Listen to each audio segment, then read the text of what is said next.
Broadcast. I should say blast off. Oh my gosh, we're gonna die, baby. Oh my. Oh, I got the wrong picture. Close that picture. Bad picture. Hi, Brett. Bad.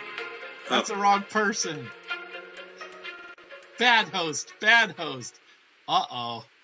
Now I'm getting pop-up windows. Oh my gosh, folks. Uh-oh. What? Oh. Yeah, yes, please quit. All right. Firefox has been plaguing us. That's one reason why we are now 3 minutes late officially. Da, da, da. Well, anyways, welcome to the Cosmic Cafe Show, where the paranormal is really bugging my computer tonight. And it's also normal. This is our live evening edition. Today's date is January 29th, 2016. And we have a guest with us tonight, as advertised, as promised, Jeff Krause, who is the state director and a field investigator for MUFON. And he is standing by. Let's just take a quick peek over there. Jeff, are you there? Hey, hi, Eric. Thanks for having me tonight. Hey, Jeff, thanks for not getting booted off the computer. Yeah, well, there's still time. We'll see. There's still time, yes, indeed. We got all kinds of poltergeists tonight. And hopefully everything is going as planned. I am trying to double confirm that we are live on our streams and everything, so everybody can ask you the chat questions. Hey, do you want to tell them what we're going to be talking about for a moment there while I'm double checking stuff?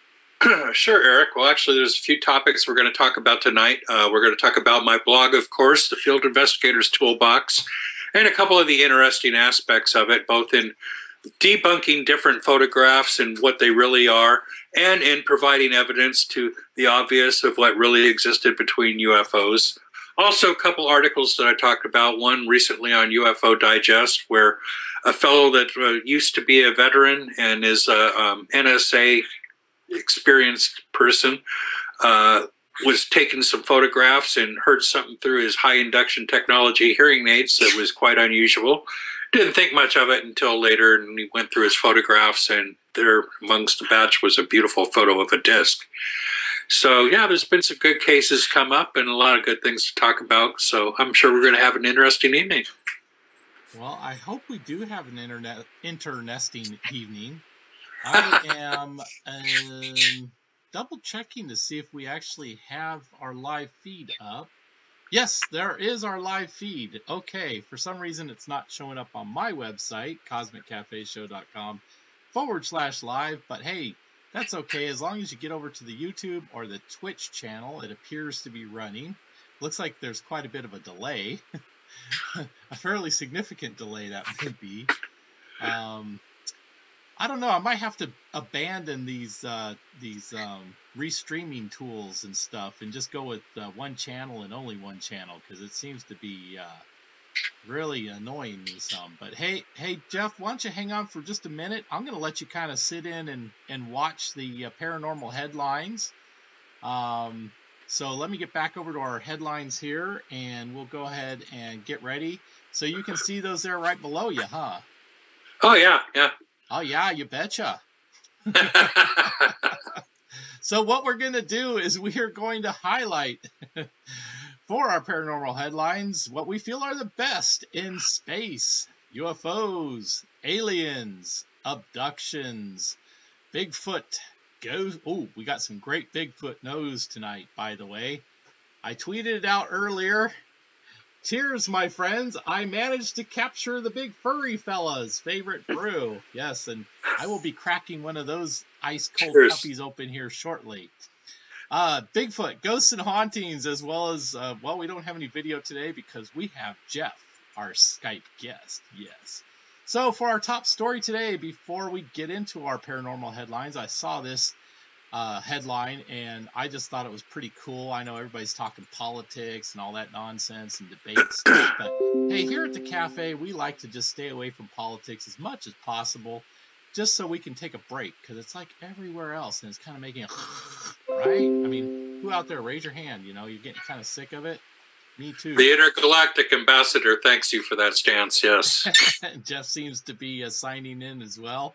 Yeah. So before we get it, let's see here. We have this new Google project called. Ooh, I got to get my quotey things out. Skybender. Yes, and if they can really make this and make it work, so it'll supply us with 5G. Yes, count it, 5G. Yes, not 4G, not 3G, but 5G service from the sky. That'll be pretty special. Well, hey, thanks to Popular Science for tweeting that one out. Make sure you get over to their website and read the full article for yourself and show them your love and support. And tell them Cosmic Cafe Show sent you over. Okay, by the way, for our next paranormal headline in the space and UFOs category, we have a flurry of posts and retweets about this article, which seems to have originated from the Inquisitor. Now, correct me if I'm wrong, but it seems like the Inquisitor is the one that got this one going. But did NASA really cut their International Space Station live video feed yet again because of nearby UFO activity? Well, we have a pic here from back in November 24th of 2015, which was documented on the Inquisitor website, as you can see there. And we have a full article link in tomorrow's Daily Show's recap. But then we mosey along to, yes, from just yesterday, January 28th, they again seem to have had more UFO activity, which was captured before they shut off that live stream. So, maybe something's going on up there at this International Space Station. Maybe it's little aliens trick-or-treating. They're just a little bit early for the year. What do you think, Jeff? Well, they're definitely early if they are. But maybe in their cosmic time, maybe they're late. Or just hey, who knows? Who knows, right? Exactly. Well, for our aliens and extraterrestrials category today, thanks to our friend Paul Hickman, who shared on Facebook this really funny cartoon with this caption, quote, "Aliens on vacation." Well, I thought it was funny. You know, you gotta love the little face hugger on the leash. Personally, that's what does it for me. Yeah. Tethering your kids at public places like that is very important, especially when they have a tendency to, well, hop on people's faces, strangle them, and shove their egg tubes down their throats. Yeah, keep them on a leash. Exactly. Thank you very much. It's like thinking about the public safety. That's good. Right. Yeah. Stop sucking somebody's face off, you little bugger. That right there is doing wonders for human-alien relations, I'm sure. I know it's improved it for me. Hey, Absolutely. By the way, Jeff is going to be up, and we're going to be talking about all his stuff. So if you're not in the YouTube room or the Twitch room, get over there, get yourself signed in. Jeff's going to be taking your live questions, and Jeff is a MUFON state director. He's also writes a periodical, and he's been published in some other periodicals, and he's got a lot of great knowledge. So get over to the chat room. It may not look like I'm in there, but I have a special super secret chat tool that lets me monitor both rooms at the same time. So don't be shy. Get in there, start popping your questions in, because we will be asking those of Jeff here shortly. And speaking of shortly, no. What happened to this? I missed out on my. Oh no! I think it went out of order. Oh well, we have thanks to Jeff. Speaking of Jeff, I missed my whole category. I don't know what happened to my. Jeff, I've been plagued by gremlins all day. If only you knew. That's a rather moving story, though, if you want to read it. Well, I was just going to get to that. Yeah, thanks to Jeff. Of course, you could probably tell, but let me deliver it in my own special, unique way. He shared this on Facebook today on his page. It's an interesting article written by Jason McClellan over at Rogue Planet about, aliens who dropped the ball how this time. That's the, I forgot the quotey thing. That's the headline. That's no bull. And with a title like that, you totally want to read the full article. And here's just a brief taste of Jason's article. and I'll get my little quotey things out again. Quote, paranormal investigator Chuck Zukowski, is that correct? Yeah, that's right. Excellent. Calls on the 37th parallel, quote, the paranormal highway, because there appears to be an unusually high concentration of UFO sightings, animal mutilations, and other strangeness along this circle of latitude. So they also have a video over there, plus the rest of the article, and of course you will find that link in your email box tomorrow morning if you subscribe to our free newsletter. So, up for our Bigfoot news. Aha, interesting. According to Craig Woolheater, now that's an interesting name, last name right there. Craig Woolheater with Crypto Mundo. A human couple met a Bigfoot couple. Now this is also out of order. This should be like that. Yeah. And then I go to the... That wasn't a Craigslist ad. Okay. Everything got backwards, yes. And the couple, now I'm supposed to show you this picture. The couple spotted the Bigfoot. And anyways, there's a very interesting story.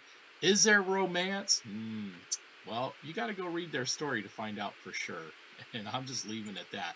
But since we have Bigfoot on the mind, as promised, I told you all when I covered Sierra Nevada's Bigfoot Ale about 2 weeks ago, I said I would try and track this puppy down. And I finally did. And I found it at a nearby, yes, Bevmo.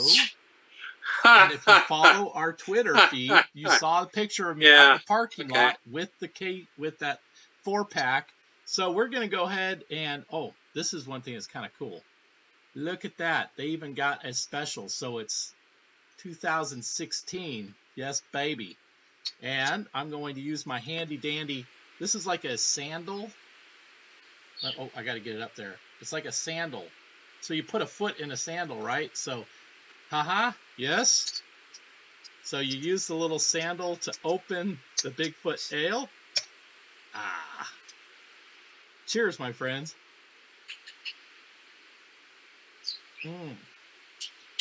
Wow, that is really good. If you're a fan of Sierra Nevada, wow. Jeff, are you jealous?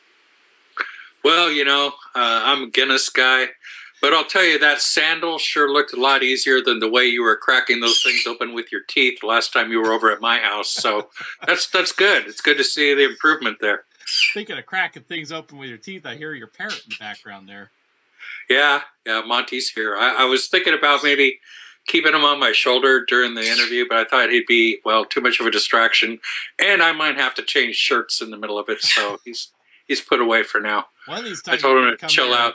And I'm going to broadcast live from your house, and I'm going to have, because I talk about having, keeping an eye, the video which caught her eye for the day. And I keep saying I'm going to get a patch and a parrot. So when I get a patch for my eye, I'm going to come down and get the parrot.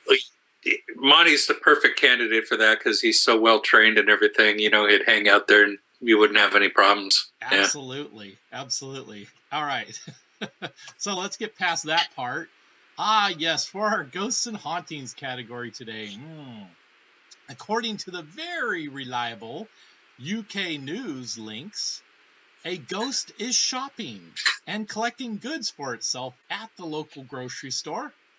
They even posted supposed legit video from surveillance cameras. Yes, the link will be in tomorrow morning's Daily Specials recap newsletter in your email box if you're a subscriber of our free emails. Now, if you want to know how to go get those, all you need to do, go to CosmicCafeShow.com.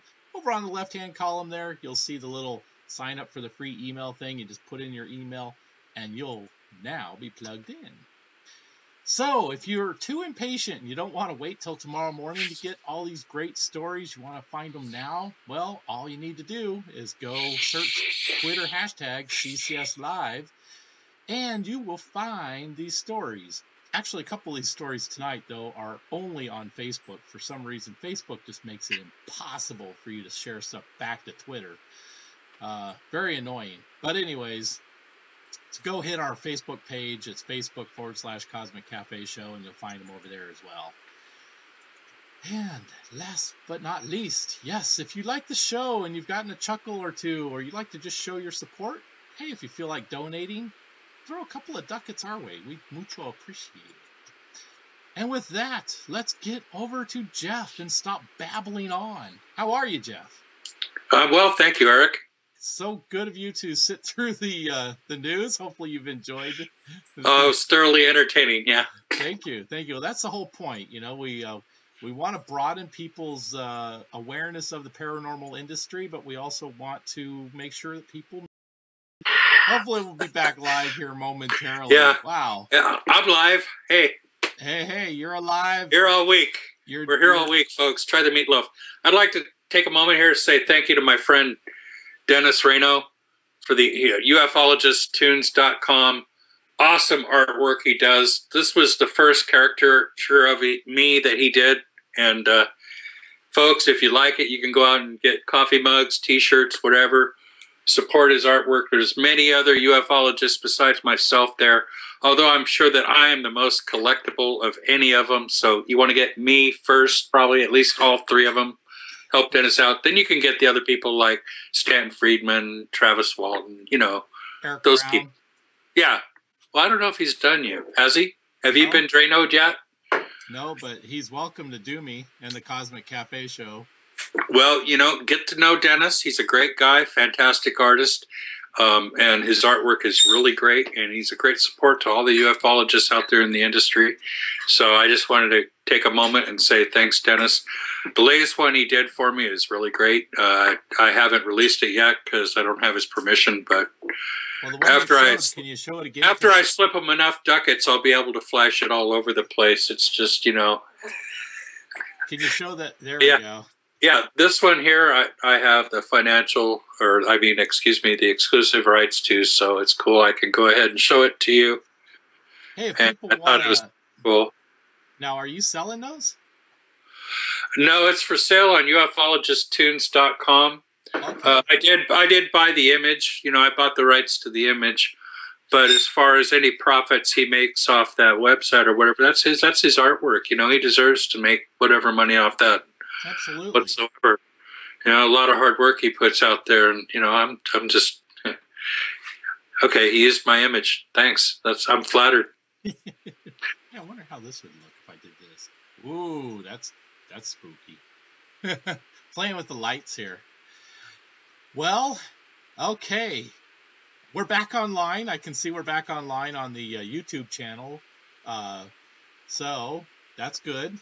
And I'm going to give people a moment to catch up. If you're in the chat room, go ahead and get back into the chat room, or you were in the chat room.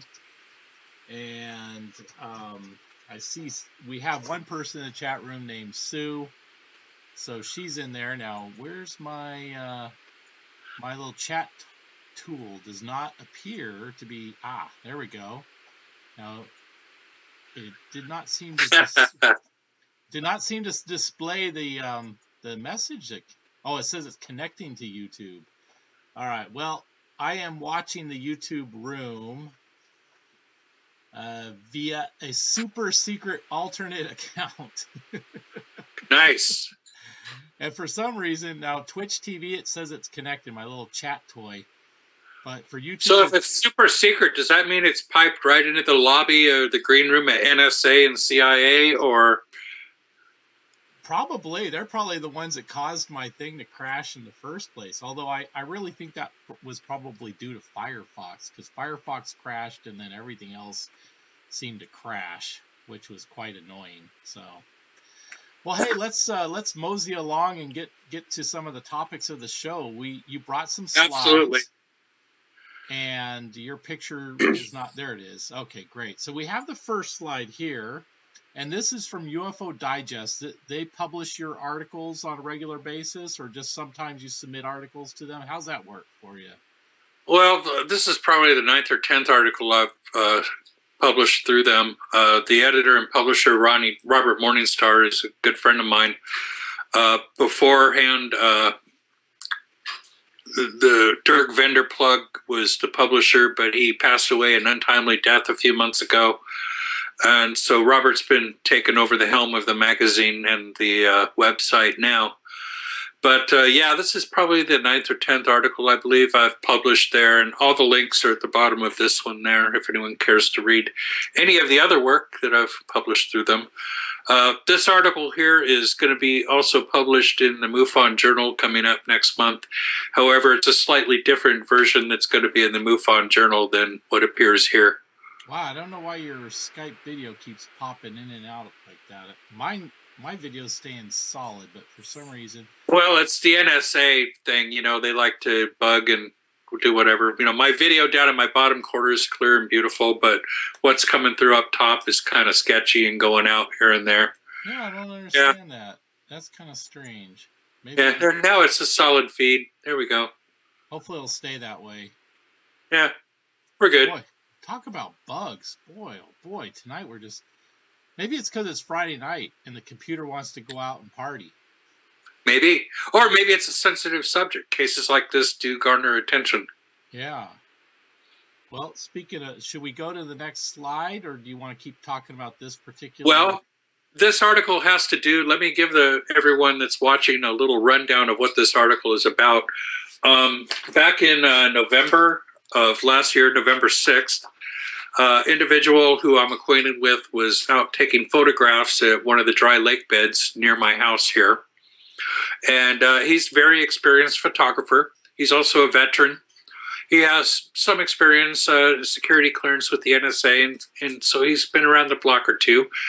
He wishes to remain totally anonymous, and I can totally honor his request.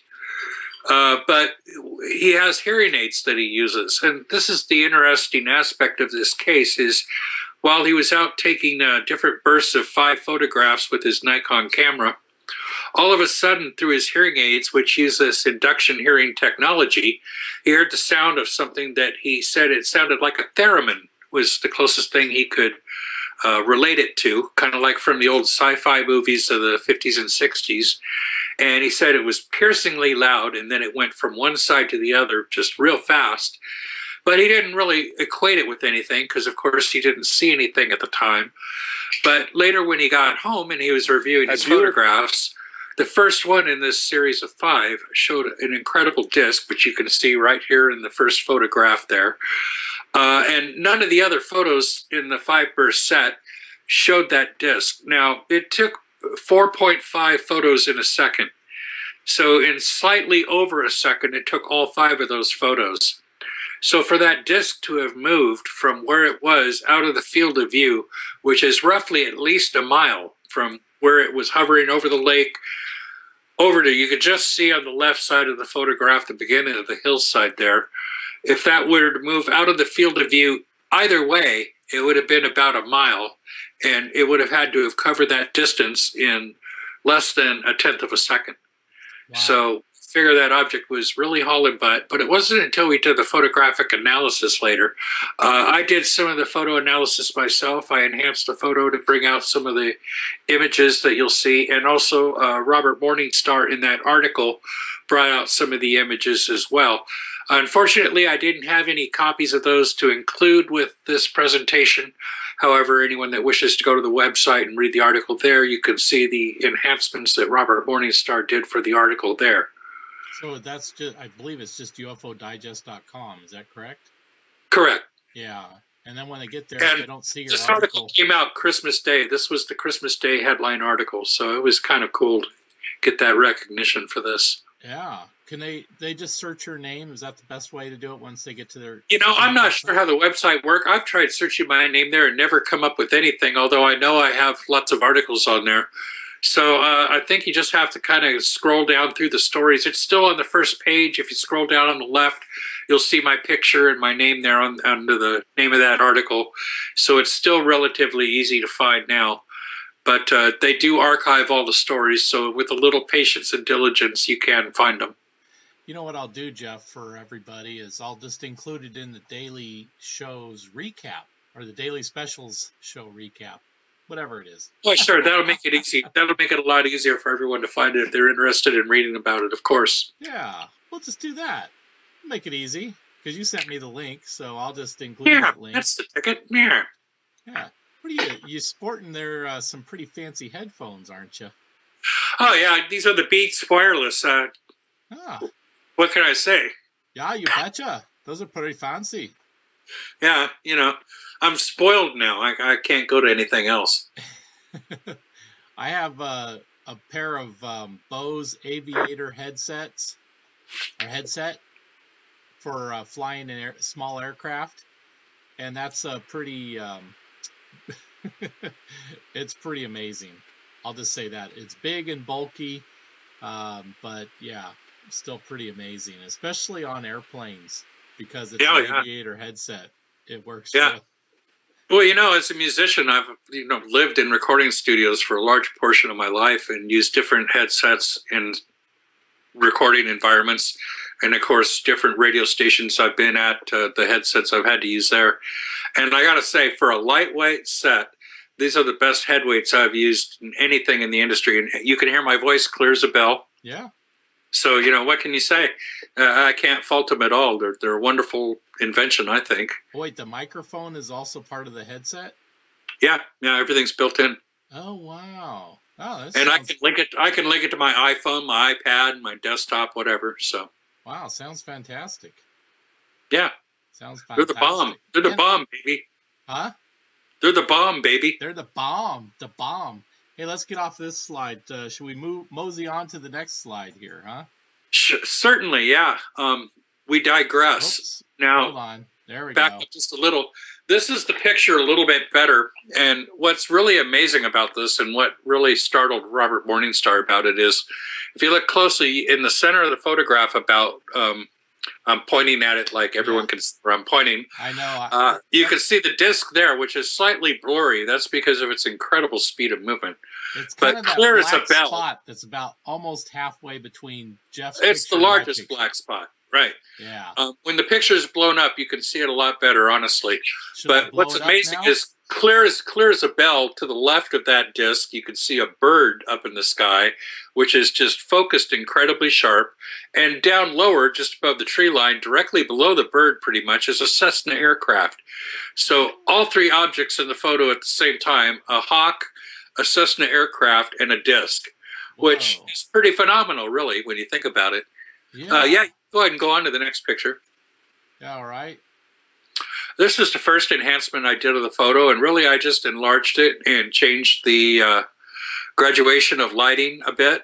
I didn't do anything else other than that.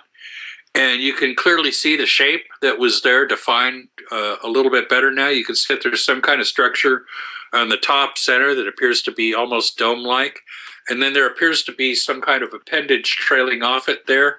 Yeah. Whether that's a fin or exhaust from the craft or some kind of antenna or something is unknown exactly what that is. But if you want to go ahead and go to the next picture, that one shows a little bit more detail of energy signatures around the craft. Now, what do you mean by that? More or less. How did this picture come about? I mean, did you Photoshop it, or is it a special tool you used? I did change the levels using, I didn't use Photoshop. I used a Nikon photo editing tool to change the levels of the photograph itself. Okay. And basically, when you're making an image of a photograph, which this will blend in wonderfully with the next article I want to talk about, but light is a key element of any photograph. And the way that light interacts with an object and then passes on to the lens of the camera is what makes the picture.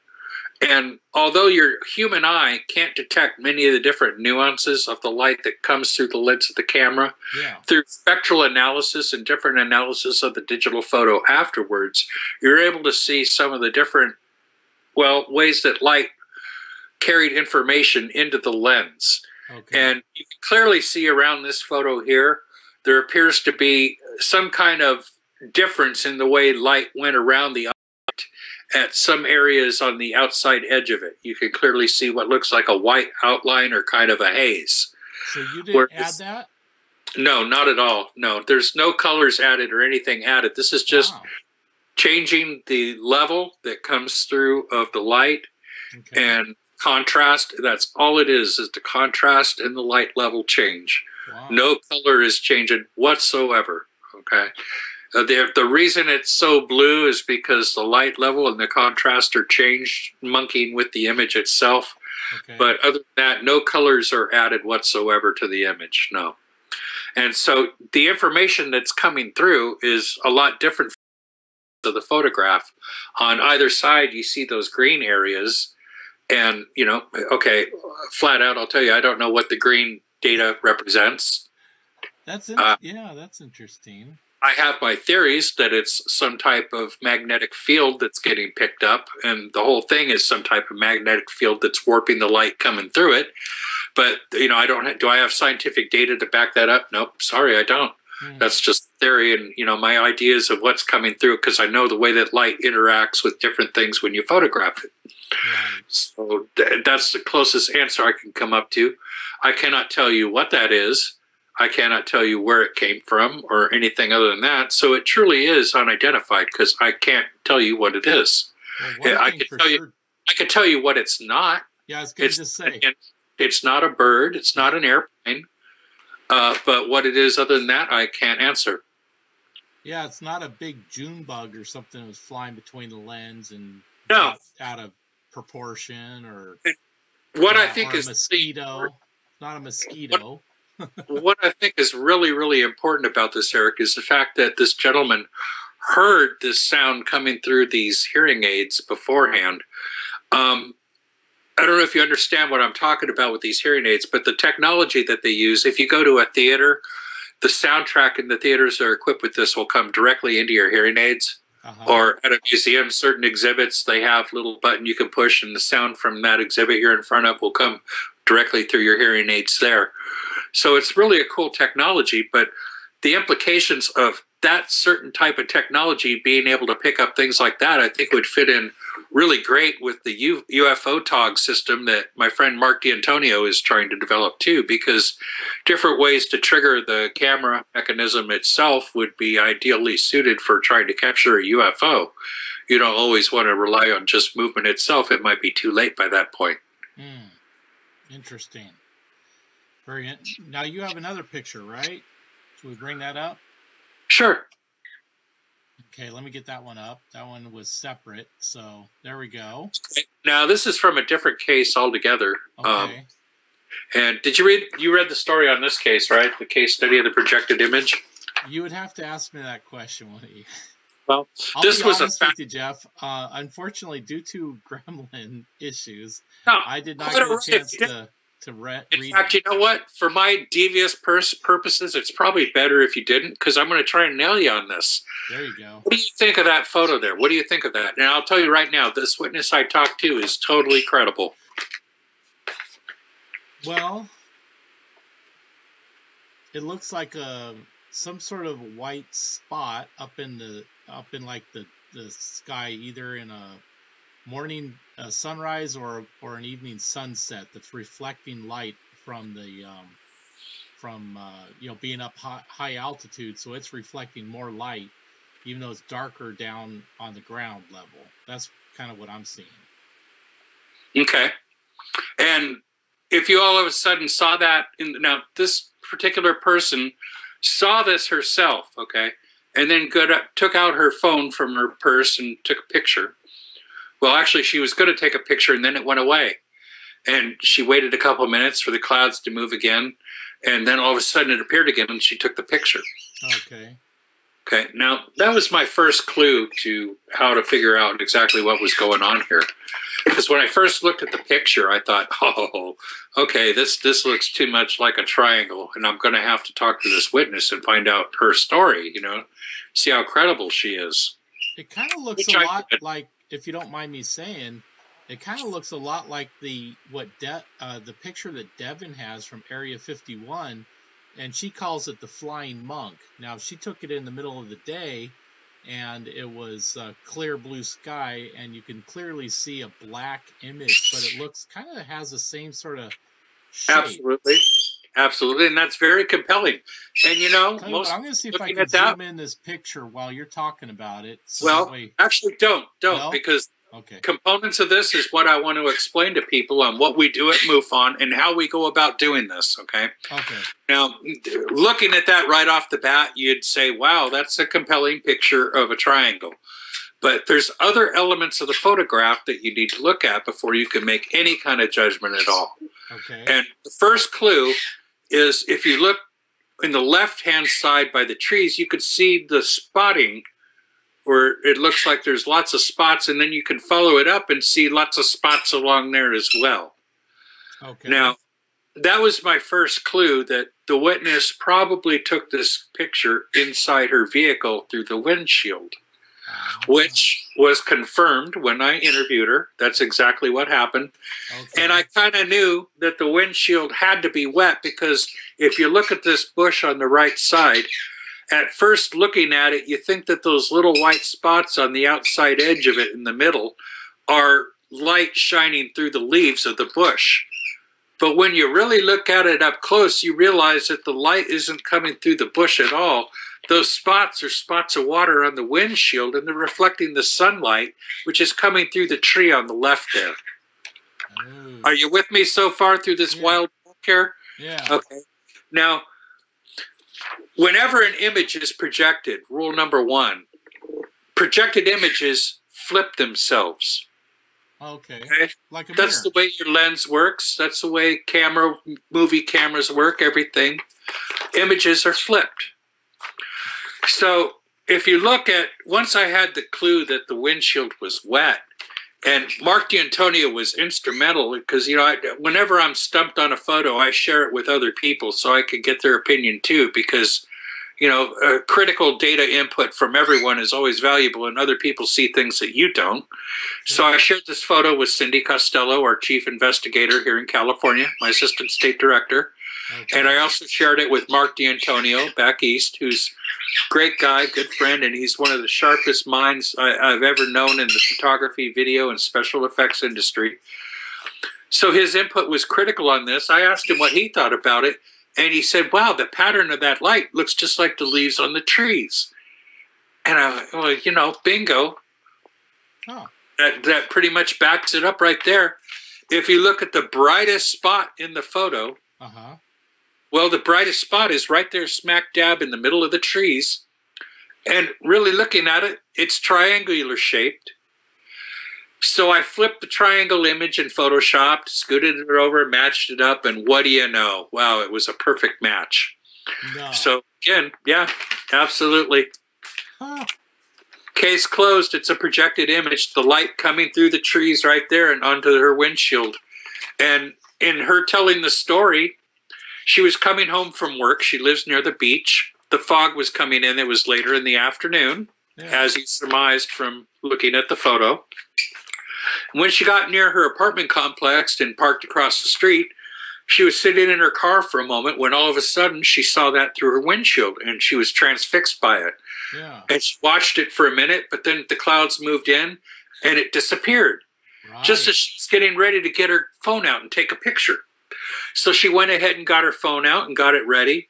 And sure enough, sitting there patiently, after a minute, the clouds moved a little and it reappeared right there. So she got that photo. And then she said after a couple of moments, it disappeared again.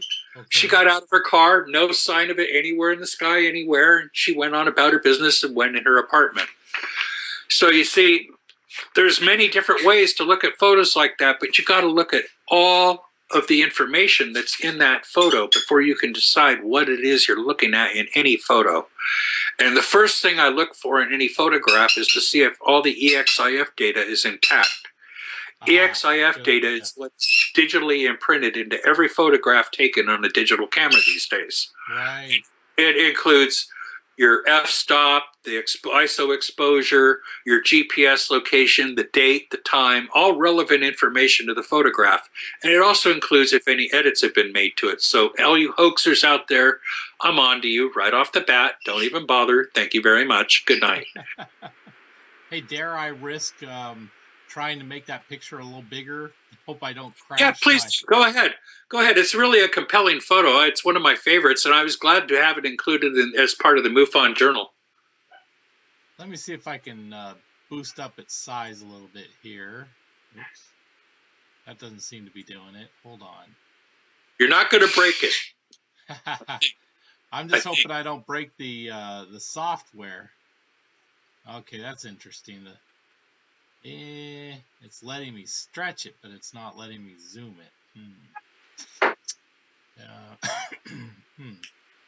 Well, I guess I can't zoom in. Do you have a... Well, it's a little late to send me a zoomed in version. Yeah. That's quite all right. Huh? That's quite all right. Yeah. Okay, well, anyways. So, did you get the magnetism photos that I sent you from the blog issue number 7? I guess the answer would be no. I don't have any more photos. This is all I got. Okay. Yeah. Well, we can still talk about the Field Investigator's Toolbox and issue 7, which I was hoping the photos would be included, but they're not. That's quite all right. If people would like to take their time and look at it, you can find it at mufonfieldinvestigator.blogspot.com. And all 51 issues of the blog available at the moment are available right there. This particular issue is issue number 7. It deals with magnetism and the difference between fields and forces. And it has some very good pictures that show field effect and a force field effect. Now that's a weekly demonstrated with fluid. It is. It's been on hiatus for a few months. I finished volume 1. I'm going to be actually publishing that as a book, volume 1, which is going to be a little bit more expanded. And I'm getting ready to start a weekly progress with the next volume of Field Investigator's Toolbox coming up in a few weeks, probably sometime around the end of February. But we have a lot of new developments coming on besides that. For those of you that are familiar, I'm doing some close work with Denise Marcel, who is Jesse Marcel's granddaughter. In fact, you met her when you came down to my house the last time for the field investigator training. We have a series of webinars that we're going to be launching online coming up in the near future, which will be kind of taking the place of meetings for MUFON Los Angeles until we can get a fan base going and get some regular meetings rolling down there. But I think they're going to be pretty interesting. We have some very interesting speakers lined up for it, and it'll give the public a chance to get some one-on-one questions and answers in with the people that we have speaking. So I think it'll be a good positive term for growth for MUFON Los Angeles and something to look forward to. As a matter of fact, I've been talking to Denise and communicating with her both through Facebook as well as just on the phone. And she and I are going to try and do a live show here at the Cosmic Cafe in February.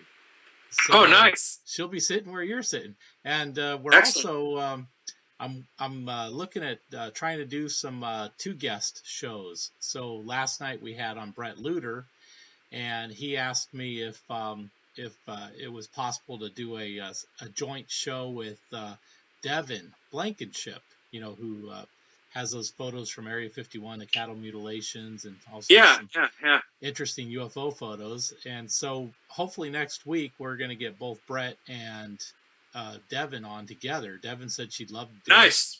So it's just a matter of everybody's schedules working out okay. But if that's the case, maybe we can get you and Denise together.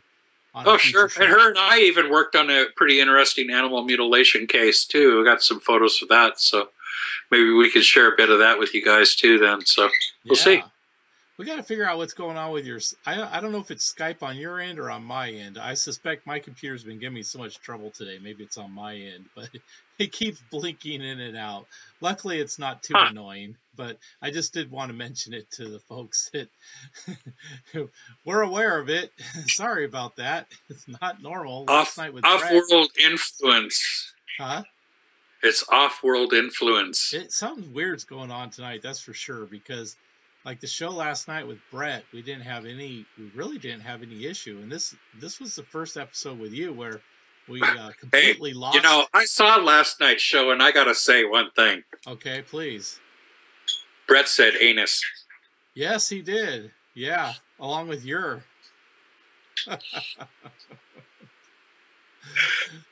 Oh, I love that show. It was great. And, I'm not sure, but I think I even heard Bigfoot in there somewhere too. So. Oh yeah, Bigfoot's in there. And I'm highly awaiting my tube of alien anti-itch cream as well. The commercial was so compelling that I ordered a case, so I'm hoping it arrives shortly. Because I'll tell you that alien itch is a bitch. Yeah, I know what you mean. I don't know what happened to tonight's commercial. Tonight's commercial was our old favorite, Your Old Bicycle. And I had it all. I don't know where the images went. Like I said, I mean, tonight's just been a very weird, haunted night for the show. I wish it was Halloween. We could blame it on Halloween, but it's just we can shamelessly plug this product here tonight, even though you're not our official sponsor. UFologistTunes.com and my friend Dennis Reno, we are plugging you shamelessly. People go there to the website, check out his artwork. I'll hold up my. There's something there for everybody. And I'll try and cheer you. There we go. Cheers. Cheers. Although I'm drinking tea, I must admit I'm a teetotaler. I'm definitely drinking Bigfoot ale. See, with me it's Guinness or nothing. I'm sorry. I'm just, I'm a devoted fan. What can I say? You know what? This Bigfoot ale. By the way, I'm not getting paid for this, folks. It's just they did not give me coupons or anything. I wish they did, but they did not send me any coupons. They did retweet the thing. In fact, your next 6-pack is going to cost you $2 extra. Well, it comes in a 4-pack, if you'll notice. See what I mean?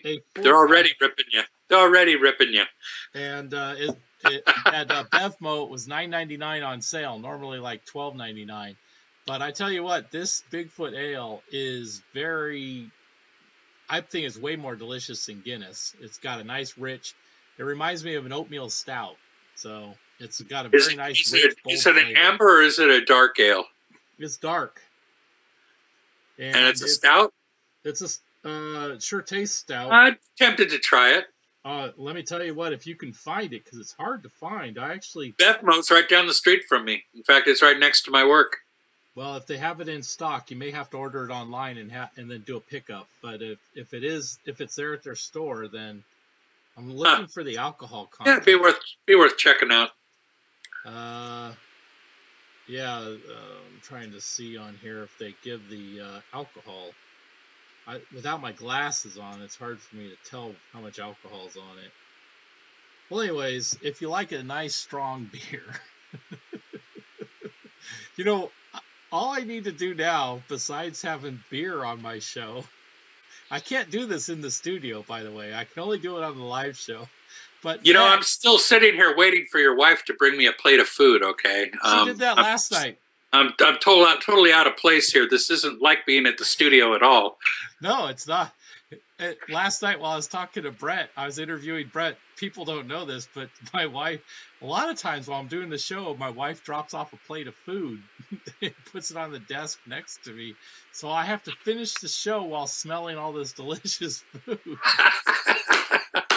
And Sue can cook. Oh, yeah. Yep. Yeah. She's an excellent cook.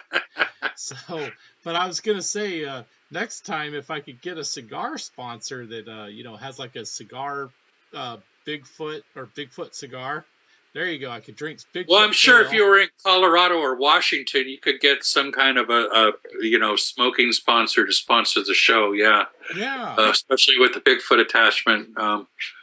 Well, yeah, there you go. Bigfoot doobies. There you go. You said it, not me. Hey, do you? I know you like to play musical instruments. I'm putting you on the spot here because normally we go till we would go till about 7 o'clock and then try and wrap things up. So we got a couple of minutes to play around. Do you feel like are you set up at all where you could play anything, or is it a little too impromptu? Oh man, I wish I could at the moment. No, I'm not. But, the next time for sure I'll have it ready to where I can do something for y'all. That'd be great. Yeah. There we go. There we go, friends. What I can do, if you'd like, I can remember the UFO model that I built, the Roswell model. Oh yeah. I can show us on that real close if everyone would like to take a look at that. Oh my gosh, Give me yeah. 1 second. Well, while he's doing that, tell you what, I'll get. He's getting that all together. Let me. Oh, okay, he's already got it. Never mind. Yeah, faster than light travel. Okay, now this was actually built from the data obtained by the official investigation into Roswell by Donald Schmidt and Tom Carey. Hold it up a little higher so we can see it better, please. Let's see here. Angles. Okay, you can see the underside here. Yeah. It's blue, so when viewed from ground level, of course, it would probably blend in with the daytime sky. Yeah. And then here we have looking down at it from the top. Right. Now the canopy here does come off, so you can actually see inside. Nice. If you could lift it up a little higher, we could see what you're doing there. Yeah, I had to put the alien back in his chair. He was laying down on the job there. Uh-oh. There we go. Now you can actually see the alien crew inside there. Yes.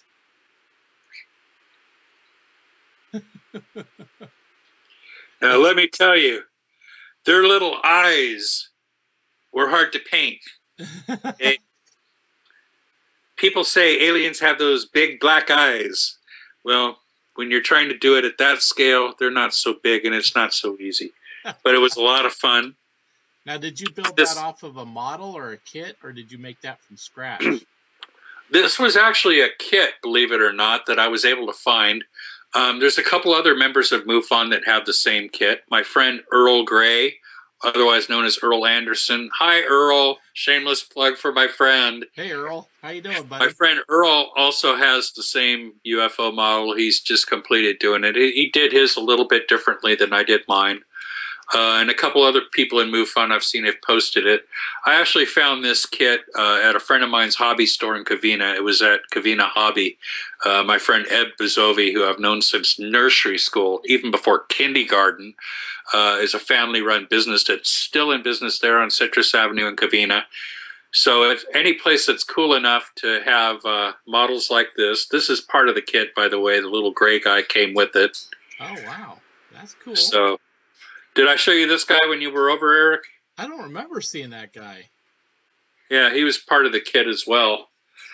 So I thought it was pretty good. But what I find interesting is the configuration of this craft, though. The way it has the upturned wings there and the delta configuration of the whole thing fits in with a lot of the stories that you hear and a lot of the information that's come out of the Roswell crash. So I think this is a very good way for people to visualize what actually happened there, because a lot of people try and cram the round flying saucer design into the story when they think about Roswell and they want to know what happened there. And I'm sorry, but the round flying saucer doesn't fit. That's not what crashed there. What crashed there was actually a couple different parts of debris. The debris field at Mac Brazel's ranch was not the main body of the craft. There was two crash sites. Mac Brazel's ranch being the actual place that the crash That's where happened. the big, huge debris field was, where, you know, something came down there or something exploded and the rain of debris came down there from the field. But there was another crash site further away from there where the main body of the craft actually came down. And that was what this part was. Okay. Now, Jesse Marcel has a very interesting presentation, and he has a model of what he thinks was the back part of the UFO, which would have gone behind this delta wing assembly. And it was basically a round kind of dish type thing that went behind it and was sort of like a light sail of the technology that helped push the craft at beyond interstellar travel speeds. Wow. Now, are you talking about Jesse Marcel, Major Jesse Marcel, or are you talking about his... No, Jesse Marcel son, the third. Or the Yeah, no, grandson? Jesse Marcel the third, great grandson. Yeah. Oh, okay. I have talked about this when we were talking out at Joshua Tree, and he had a very good model out there of the full craft, which his front part is similar in design to this, but it's the rear craft that sits behind this part that's a rounder big dish like this, which I think we feel is the part that exploded and was found out there on the ranch. The part with the I-beams and the memory metals and everything that were found. And then the larger craft part that was found with the bodies was at a different site altogether. Right, okay. That's very interesting. I'll have to ask Jesse if he wants to show that when he comes on the show, because he's talked about coming on the show as well. And so he's got some fantastic models of the I-beams he can show people too. Yes. With where you can actually see the color that they remember them being and the characters that they remember seeing on them. And it's really fascinating to be able to see a tactile model of things like that. It helps bring it into perspective and hits home the reality of the event itself. Absolutely. Absolutely. Well, my friend, thank you so much. At 7 p.m., I think we pretty much covered and whetted people's appetite for more for the future. So I hope fantastic. You will be able to come back on here again anytime. Soon. Anytime, be glad to, Eric. You bet. It's been a lot of fun. It's been a lot of fun as well, Jeff. And if you want to hang on a second, I'll just go ahead and wrap up the show. And if you want to chat for a minute or two afterwards, I'd be happy to do that as well. Sure. All right, well, hang on a second here while we go ahead and hopefully do this correctly. There we go. All right, my friends, thank you so much for tuning in to the Cosmic Cafe show tonight. Mucho appreciate it, and thanks for putting up with our crashing of the software and all kinds of other problems. Well, anyways, we got through it tonight, and I guess it's going to be a two-part special, but again, thank you so much for tuning in to the Cosmic Cafe Show's daily specials. Check back Monday, 9 p.m. Eastern, 6 p.m. Pacific. And again, thank you so much to Krause, who's the state director with MUFON. He's also written several articles, as you've learned tonight. He's a wealth of information. It's too bad we didn't get more good chat questions. I was watching the chat board, and there was really nothing. It seemed like I was covering everything that people were talking about. So next time, hopefully, we can get you in there and get things, get some good questions out there for Jeff. And make sure you look him up on Facebook, because he has, and you can always find him through my Facebook page as well, which is /Cosmic Cafe Show, as you can see there on the banner. And with all of that, let me thank you very much. Have a great weekend, and we'll see you Monday night. Bye-bye.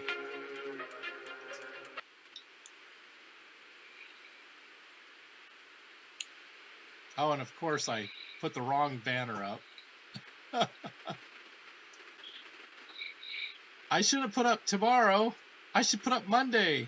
There we go. Sorry, folks.